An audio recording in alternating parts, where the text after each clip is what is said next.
মানে মানে আর কি, মানে এখন যা নিয়মকানুন আছে সেগুলো সমস্ত পেপার সমস্ত ঠিকঠাক কবে হবে সব হয়ে যাবে এর মধ্যে। আর তারপরে তুমি আমাদের কলেজে গেস্ট লেকচারার হিসেবে জয়েন করছো। আমি তো এটা চাইনি। তোমার চাওয়া আর আমার চাওয়া কি আলাদা নাকি? আমি অন্তত তাই মনে করি না। দেখো, আমি যদি পৃথিবীর সব থেকে ভালো ইউনিভার্সিটিতে পড়ানোর হাতছানি ছেড়ে দিয়ে আমাদের এই কলেজে ইউনিভার্সিটিতে জয়েন করতে পারি শুধুমাত্র ইউনিভার্সিটি বা এই কলেজের উন্নয়নের জন্যে, ভালো করার জন্যে, সেক্ষেত্রে আমার এটা মনে হয় যে তুমিও তোমার ওই বিদেশের খুব ভালো ভালো লোভনীয় হাতছানিগুলো ছেড়ে দিয়ে তুমি এই কলেজেই থাকবে জয়েন করতে। না না আমি আমি আমি তোমাকে জোর করছি না, আমি তোমাকে আগে বলেছি তুমি বিদেশে যেতেই পারো। তুমি ডক্টরেট করার পরে পোস্ট ডক্টরেট করতে পারো, তার জন্য তুমি বিদেশ যাবে, এটাই স্বাভাবিক।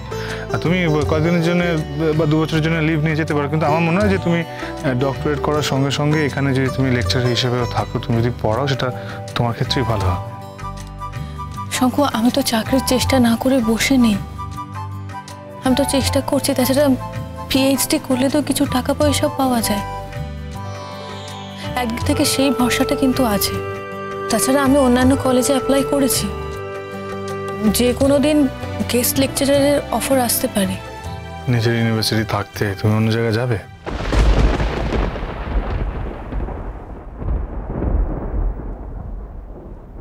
আমি জানি মোহর, তুমি কোনোদিনও ইউনিভার্সিটিকে নিজের ভাবতে পারোনি। তারও কারণ আছে অনেক, এখানকার মানুষজন কেউ তোমাকে সেটা ভাবতে দেয়নি। শঙ্খ, এই কলেজে তুমি আছো, স্যার আছেন, ম্যাম আছেন, আমাদের জেঠুমনি আছেন, সবাই নিজেদের লোকেরাই আছেন। সেই অর্থে এই কলেজ, এই ইউনিভার্সিটি তো আমারও নিশ্চয়, তাই না? নিশ্চয়ই। তো শঙ্খ, আমি যদি এখানে জয়েন করি তাহলে অনেক রকম কথা উঠবে, বিশেষ করে তোমার দাদা ভাই আমাকে অ্যাটাক করবে, আর এই পার্সোনাল অ্যাটাক আমি নিতে পারবো না। আরে ছাড়ো তো, অ্যাটাক করবে? তুমি ওই অ্যাটাকে ভয় পাও নাকি? অ্যাটাক করবে কেউ? Who is he? অ্যাটাক করবে, ওর কোনো এখতিয়ার আছে? এই কলেজের এতজন মেম্বার, কলেজ ফ্যাকাল্টি সবাই মিলে রেজলিউশন নিয়েছে তুমি এখানে থাকবে, তারা ভোট দিয়েছে তোমার পক্ষে, তারা চায় তোমাকে। অ্যাটাক করবে নাকি? শোনো, কে কি চায় আমি জানি না, আমি নিজে চাই, আমিও নিজে চাই যে তুমি এই কলেজেই থাকো। মোহর, তুমি সব থেকে যোগ্য, এই ব্যাপারে তো কোনো সংশয় নেই, তাই না? মোহর, আমরা একদিন নিজেদের মধ্যে কথা বলেছিলাম, মনে আছে? হাতে হাত রেখে কাঁধে কাঁধ মিলিয়ে কাজ করব সারা জীবন। সেই কাজের দিন এসেছে মোহর, তুমি কি সেটাকে ফিরিয়ে দেবে?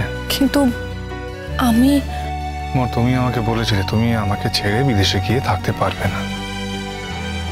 আমি তখন তোমাকে বলেছিলাম যে আমার যদি সম্ভব হয় আমি তোমার সঙ্গে যাব, কিন্তু মোহর এখন কলেজের যা পরিস্থিতি, যেটুকুনি শরীরটা ভালো নেই, কলেজের হাল ধরার কেউ নেই মোহর। আমি যদি না থাকি তাহলে কলেজের অত্যন্ত ক্ষতি হয়ে যাবে, তাই জন্য বৃহত্তর স্বার্থের জন্য আমি এখন যেতে পারবো না। তুমি যেতে পারো, তোমার যদি ইচ্ছে হয় তুমি বিদেশ থেকে যেতে পারো, তুমি এখনো যেতে পারো, তুমি যদি চাও তাহলে তুমি পরেও যেতে পারো।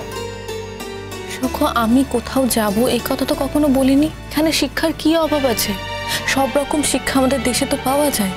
তবু একটা এক্সপোজার তো দরকার হয় মোহর।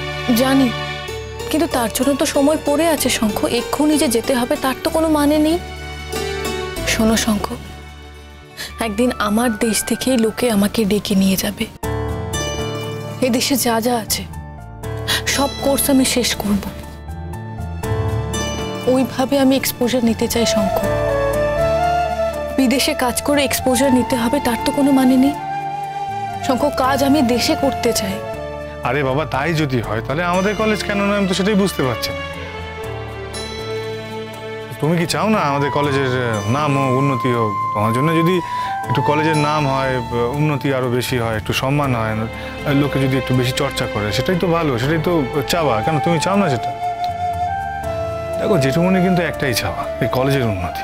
আর দেখো, তুমি যদি এই কলেজে না থাকো তাহলে কিন্তু আমি ডক্টর অদিতি রায়চৌধুরীকে এখানে রুখতে পারবো না, কোনোভাবেই রুখতে পারবো না। তোমাকে এই কলেজে থাকতে হবে। তাছাড়া এই কলেজের একটাই চাওয়া, আমার একটাই চাওয়া, ভালো রিসোর্স, ভালো লেকচারার, ভালো ফ্যাকাল্টিজ, ভালো মানুষ, ব্যাস আর কিছু চাই না। কিন্তু শঙ্খ, কই এখানে তো সবাই ভালো মানুষ হলো না। আরে আমি কি সব নাম দিয়েছি নাকি? মানে আমি সবকিছু সাজেস্ট করিনি, এখান থেকেও তো কিছু নাম প্লেস হয়েছে, সেটা আমি কি করবো বলো তো? তো অদিতি ম্যামের ব্যাপারটা? অদিতি ম্যামের ব্যাপারে কি আমি বলো? মানে তুমি তো চেয়েছিলে যে অদিতি ম্যাম এখানে থাকুক, মানে অদিতি ম্যাম এখানে আসুক। হ্যাঁ, অদিতি ম্যাম তো এখানেই আছে। কোথায় গেছে? এখানেই তো আছে। না, বলছি অদিতি ম্যামকে আরো কিছু দায়িত্ব দেওয়া যায় না? সেটা আমি বলতে পারবো না।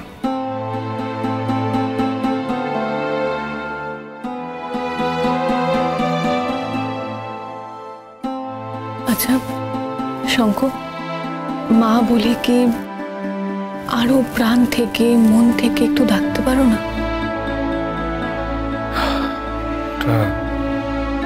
আমার দ্বারা সম্ভব না মোর। কেন?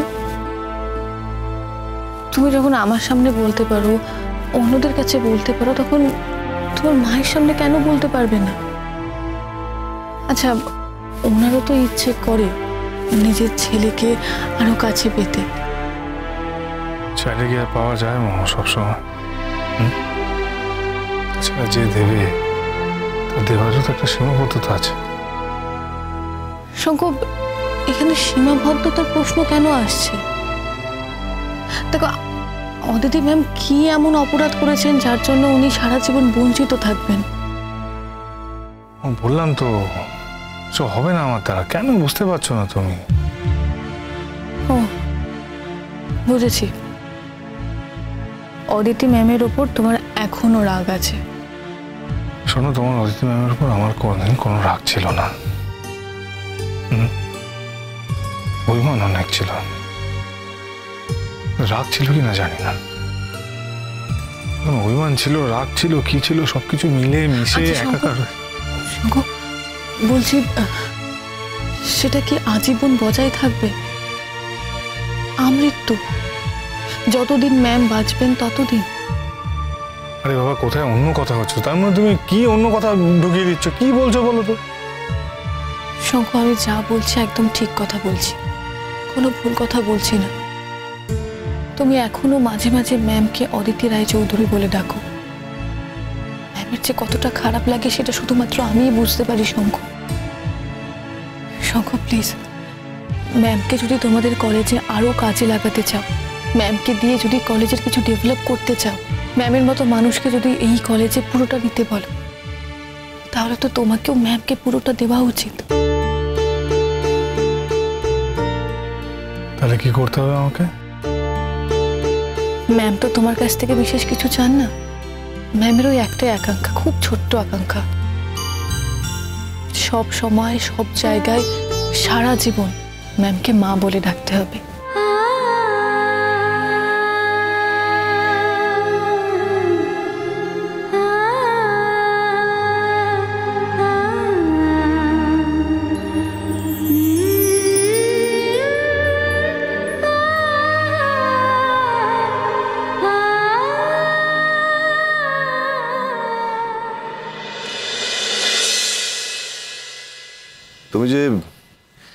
তুমি যে বলেছিলে সন্ধ্যাবেলা বেরোবে না?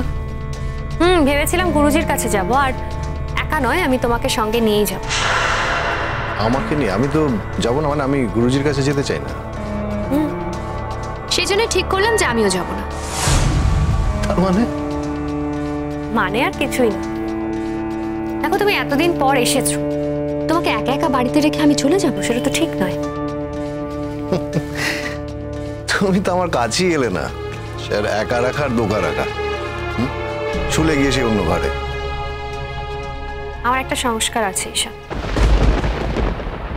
আমি যেটা করেছি তোমার মঙ্গলের জন্যই করেছি।